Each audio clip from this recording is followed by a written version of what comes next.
Então, pessoal, sobre esse projeto, utilizando o SD Card e o RTC, e essa plaquinha do SD Card ela já vem com a anotação dos pinos de comunicação, aí o CS, o SCK, esse MOSE, o MISO, o VCC e o GND. Estou falando MOSE e MISO, mas é mais fácil de vocês memorizar, tá? Mas é onde são entradas e saídas de dados, tá? O SCK é um clock que a gente utiliza de referência para comunicação bidirecional, né?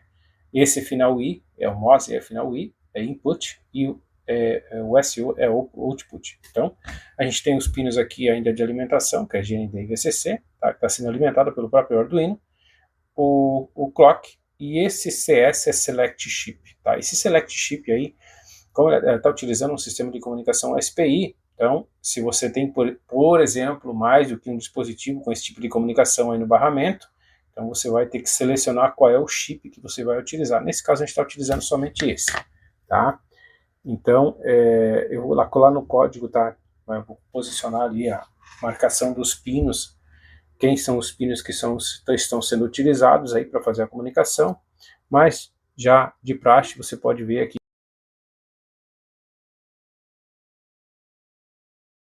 que tem do fio laranja aqui até o fio branco, que são os pinos 10 até o pino 13, tá? Então são esses 4 pinos aí que estão sendo utilizados, mais os pinos de alimentação.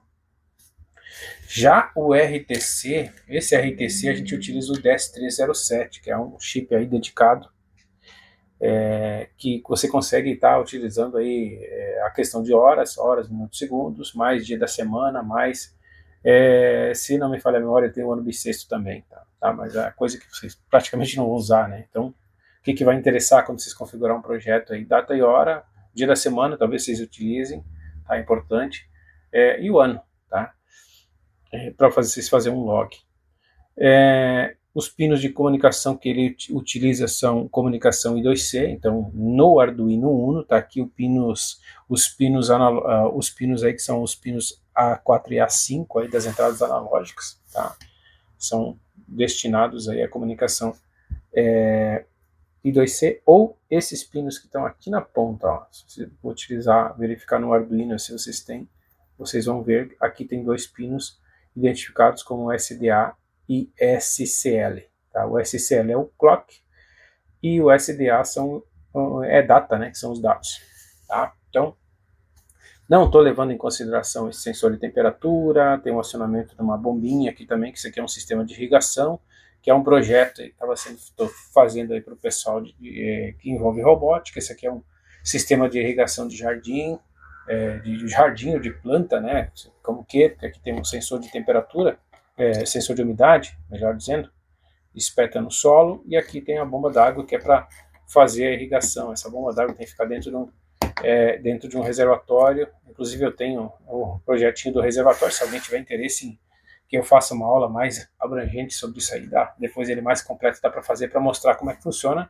Pode abrir ideias aí para vocês fazerem alguma coisa por conta própria, tá? Mas isso aqui é um trabalho que eu estou fazendo aí de robótica para ensinar professores aí a criar umas aulas mais interativas aí que a gente fala. A aula interativa é alguma coisa mostrando que os professores podem estar se utilizando de robótica aí para incrementar em aulas aí como ciências, física, matemática, até geografia portuguesa. A gente tem exemplos que dá para utilizar aí para chamar a atenção dos alunos na sala de aula, aí que está tão difícil, né, fazer com que eles se interessem. Então a gente utilizando tecnologia, tá? Não necessariamente aquela robótica que todo mundo conhece, que tem o carrinho, tá? Que é um seguidor de linha, ou que tem um robozinho que faz determinado assunto, mas isso aqui também acaba sendo envolvendo a parte da robótica, porque tem computação, isso aqui praticamente é uma automação, né, que a gente tem que desenvolver uma lógica em cima disso aqui, mesmo que se vocês aproveitem só essa parte que eu estou falando aqui, de criar um registro de dados aí de algum produto, de algum processo, de algo que vocês queiram criar, vocês vão estar consumindo dados e vocês vão estar trabalhando com computação. Tá? Isso é alguma coisa que está vamos dizer assim, está na moda, né? Que seria a parte de coleta de dados aí, tratamento de dados, que o pessoal fala muito aí, que é o data science. Tá? Então, é interessante isso. Então, Lá vou mostrar o esquemático para vocês e a gente vê depois a parte de programação, algumas informações aí, como é que vocês carregam a data, quais as bibliotecas que vocês utilizam para trabalhar com SD card, para trabalhar com o DS307. É algo assim, a parte que eu vou mostrar é algo mais simplista, tá? Para vocês terem noção, é um ponto de partida, tá? Não tem lá, a gente botou um ajuste de hora fixo, mas se vocês quiserem, por exemplo, implementar aqui e colocar, o que dá para fazer? Dá para colocar um display de LCD com barramento I2C.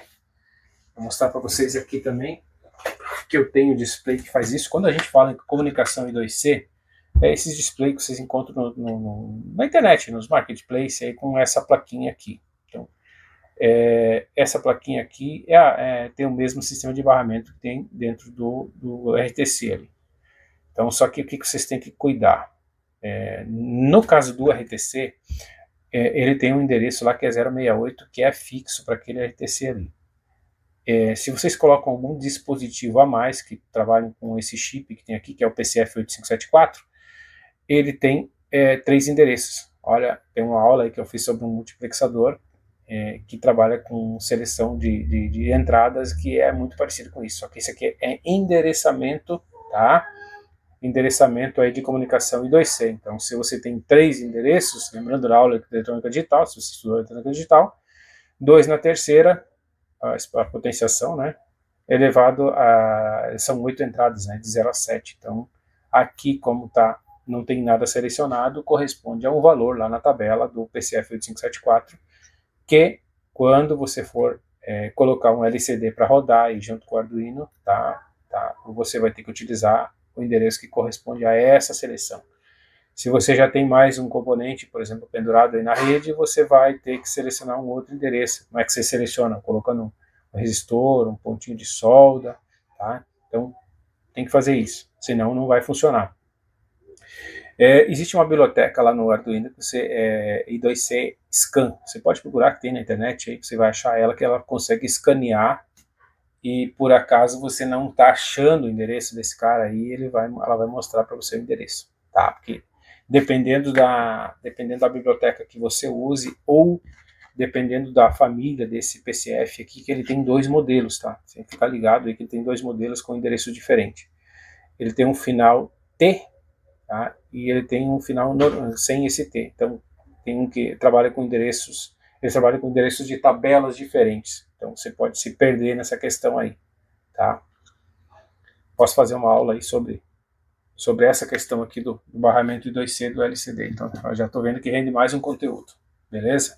Então, o que a gente vai ver? Vou ver um esquemático lá no computador, mais ou menos mostrando como é que faz a ligação, e a gente vai ver o código aí, como é que funciona desse RTC aí, mostrando a hora, e mais o datalog que a gente consegue gravar esses dados dentro do SD card, beleza?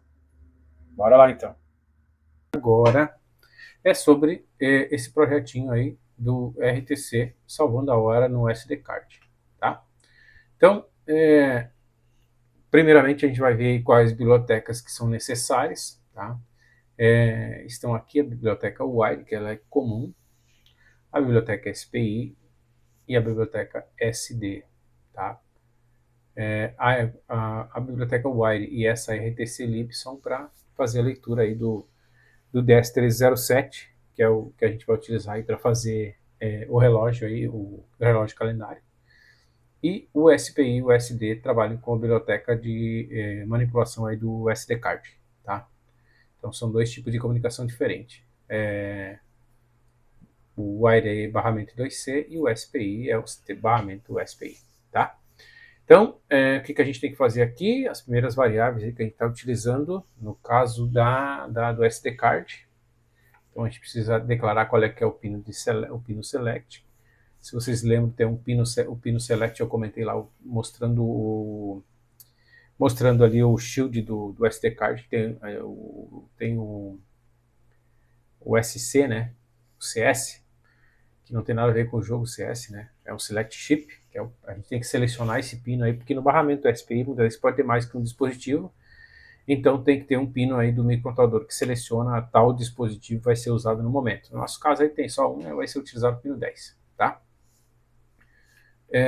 Que mais aqui? Tem um valor booleano, tá? Esse aqui eu acabei fazendo por último aqui, tá misturado.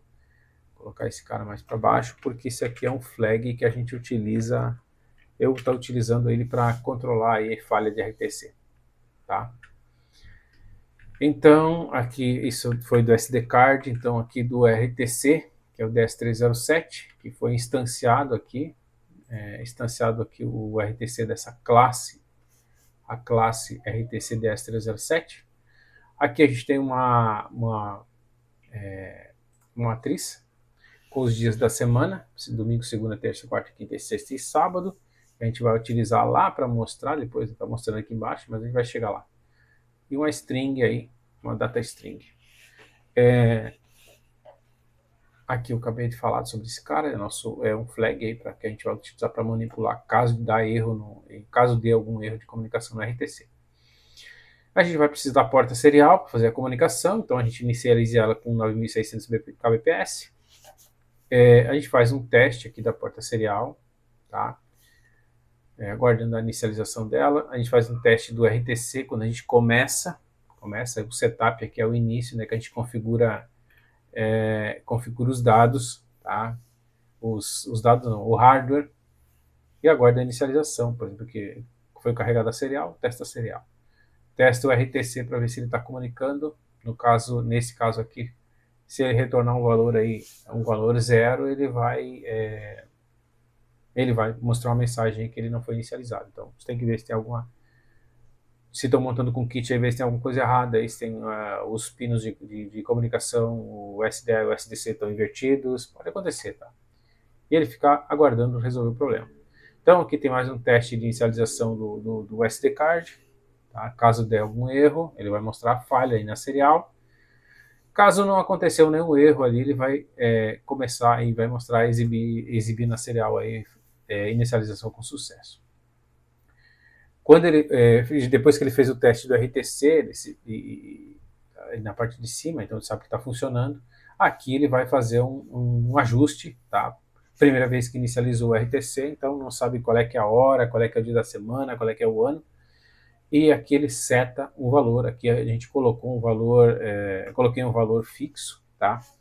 Mas quando você faz algum projeto, o que tem que ser feito, você vai criar uma determinada função, daí que você vai ajustar hora, dia da semana, hora, minuto, dia da semana e o ano, tá? Para que dia do mês, né? Dia do mês e o ano, para que você consiga acertar o calendário e o relógio ele pode funcionar de maneira correta, tá? Então aqui ele aguardou 100 milissegundos, pulou, vai fazer um teste aqui para abrir o SD card para ver se tem um arquivo, tá? Testa ver se tem esse arquivo aqui, um datalog.txt gravado dentro do SD card. Ele vai fazer esse teste. Depois ele testa se o arquivo já existe também. Se não tem, se tem, ele vai dizer que existe. Se não tem, ele vai dizer que não existe. Tá? É mais um teste do arquivo para saber se o arquivo está lá dentro. Isso aqui é para fins didáticos. Depois ele executa o looping, que é o looping infinito, que realmente é onde o programa está rodando. Até aqui foi só configuração. Tá? Quando ele cai dentro do loop, ele vai executar propriamente dito o programa. Vai parar quando? Quando der algum pau, quando a gente desligar a energia. Então, ele vai só nesse caso, senão ele vai ficar sempre rodando. E aí, tem aqui no nosso caso, ele faz um teste aqui aqui dentro do loop. Eu achei interessante fazer cada vez que ele roda, ele faz um teste do loop, do RTC, para ver se ele está funcionando, porque a gente pode fazer primeiramente aí o teste do RTC quando inicializa, e se depois dele ter inicializado dá alguma coisa e ele parar de funcionar. O programa depende da data e hora, e para ele gravar um log, por exemplo, se eu tenho data e hora, está sempre gravando a mesma coisa, eu acabo perdendo. Se eu quero fazer um monitoramento, por exemplo, das 7 horas da manhã até as 5 da tarde, ele dá um pau ali às 8 horas da manhã e fica gravando às 8 horas, 8 horas, 8 horas, e não altera aquele monte de valor. A gente não, se quer fazer alguns dados estatísticos, acabou com a tua coleta de dados. Então ele já manda esse erro aqui. Quando ele mandou esse erro, se tem algum problema, pode emitir um bip, você já vê, já interrompe e resolve o problema. Tá? Então, para isso que serve que aqui entrou aquele flag que a gente declarou lá em cima, tá? Então, se ele detectou que tem um erro, ele vai botar o flag em true, né, que é em verdadeiro, ó, tem um problema, tá? Ou se não, false, ele continua rodando. Mas o que ele vai fazer, além de que eu não botei um erro aqui? Ele vai travar, no nosso caso aqui, mostrar na serial, como forma de emitir um erro, né? Ele para de mostrar a data e hora, minutos, segundos, as informações que ele mostra na serial. Vocês estão vendo aqui, enquanto eu estou falando, ele está jogando algumas informações aqui na serial. Tá? Quando ele repete esses dados aqui, no nosso caso aqui, ó, ele testa aqui se o arquivo está aberto. Aqui ele tenta abrir o arquivo para fazer escrita, né? E ele vai tentar escrever esse tipo de informação que está aqui. Então, é o que mostra aqui embaixo, ele está gravando dentro do SD card. Tá? Pega esses dados aqui, escreve dentro e fecha o arquivo. Tá? E, caso ele não conseguiu fazer, ele vai mostrar que deu um erro de gravação. E vai ficar rodando, como ele está mostrando aqui, ó, na parte de baixo da serial. Vocês podem estar acompanhando enquanto eu estou falando. Esse aqui ele está gravando linha por linha, tá, na serial. Por quê? Porque eu não tenho nenhum erro de RTC que vai impedir que eu grave a hora, que vocês veem que a hora está alterando. Tá 21h10, tá? Mas eu vou fazer o seguinte agora, eu vou tirar como eu estou com a montagem a protoboard, eu vou tirar um cabinho de comunicação do RTC que vai parar a hora, né? Ele vai executar essa função aqui. Vamos lá então. Ó, tirei. O que aconteceu? Ele está mostrando um erro do RTC e vai ficar executando esse erro aí, a menos que eu corrija, tá? Eu só não confirmei se ele para de gravar lá dentro do arquivo lá no SD card. Mas se ele está mandando esse erro aqui, tá? É sinal que ele está cortando esse flag aqui e não está deixando carregar nada, tá? Então termina aqui, ó. Então ele não está executando nada do que está aqui dentro, ele não está gravando a hora lá, consequentemente. Tá? Agora o que vai acontecer se eu ir ali colocar o fio de volta? Vamos fazer o seguinte, ó, vamos colocar. Ele voltou a rodar o programa, então ele volta, faz o teste novamente do RTC, ele não está mostrando o erro, porque o RTC voltou a funcionar, então ele vai setar resetar o flag, né? Ele vai colocar igual a 0, que é o que a gente precisa para ficar executando, mostrando aqui na serial a data e hora, e gravar lá dentro do SD card, que ele mostra aqui na serial, e aqui nessa parte de baixo ele grava dentro do SD card, que é o nosso cartão de memória. Beleza? Então, ele é um programa, vamos dizer assim, didático, que eu fiz, são poucas linhas. Se você querer, por exemplo, incrementar isso em algum produto, o que você precisa fazer? Você vai precisar definir aí o que você quer gravar dentro desse SD card, quais são os dados, porque aqui está mostrando só a data, dia da semana e hora. Se você tem, por exemplo, lá um DHT11, que é um sensor de temperatura e umidade, você quer monitorar um período aí, às vezes aí seja de uma semana, para você tirar uns dados aí para saber que temperatura tem determinada hora da manhã, que temperatura tem ao meio-dia, que temperatura tem de madrugada. E aí, claro, você não deixa ele estar gravando aqui de segundo em segundo. Você monitora aí cada 10 minutos, tira uma amostra e grava no SD card. E aí imagine que de 10 em 10 minutos você vai tirar 6 gravações por hora, tá? E aí agora multiplica isso por 24 horas, né? Então vai ter um monte de gravações em quantos dias da semana? Então vai estar várias linhas. E aí você consegue extrair os dados, tá? Fica bem interessante. Mas é claro que você vai ter que adicionar aí, no caso, a parte de leitura de temperatura, tá? Se você quer acertar, por exemplo, a hora, você pode fazer isso via serial ou via um teclado, aí você vai fazer um via teclado, você precisa de um display, aí você coloca um display de LCD I2C, então dá um pouquinho de trabalho. Então, provavelmente um projetinho para você conseguir coletar decentemente aí vários dados aí, como esse que eu acabei de falar, você vai tranquilamente aí ter perto de 1000 linhas, talvez não, nem tanto, mas é algo parecido com isso, tá? Deixar um programa mais ou menos organizado. Então, se você tem aí, botar um display de LCD, para não depender do computador. Por exemplo, você pode colocar esse dispositivo coletar dados em algum lugar que não tenha computador próximo. Você coloca uma bateria e deixa o troço rodando lá. Aí depois você vai lá, tira o SD card, espeta no computador e trabalha os dados. Essa é uma das ideias, tá? Mas tem tanta coisa que dá para fazer com esse cara aí. Você poderia fazer, por exemplo, um registro de relógio ponto, aí, um cartão ponto. Pode ser feito. A pessoa digita um número aí para confirmar a entrada e saída, ou utiliza um cartão de RFID, daí precisa de um outro módulo também. Tem um vídeo que eu fiz sobre esse RFID, não é muito longo, mas dá para ter uma ideia, tá? Mas eu tenho esse programinha, esse projetinho mais pronto, mais bem terminado ele, num material sobre robótica que eu desenvolvi, tá? Mas fica bem legal. Gente, dá para fazer muita coisa. Utilizando aí Arduino dá para fazer muita coisa legal, tá? Tanto para projetos aí de automação residencial, predial, de robótica, dá para fazer muita coisa, beleza? Então eu mostrei essa gravação aí no cartão SD para vocês terem uma ideia do que dá para fazer. Até parece incrível, né? A gente saber que a gente consegue fazer hoje utilizando um shield e guardar a informação no SD card. Dá para fazer também utilizando um pendrive USB, tá? Mas é de um pouquinho diferente desse método que eu estou fazendo agora, tá? Mas para vocês terem uma ideia que dá para fazer, tá bom? Então boa sorte aí para quem for usar o código. Dá umas paradas aí quando eu estou passando o mouse, aí vai copiando o código, faça seus testes, incremente mais nesse código, crie funções novas, faça um projeto se possível, tá? Boa sorte!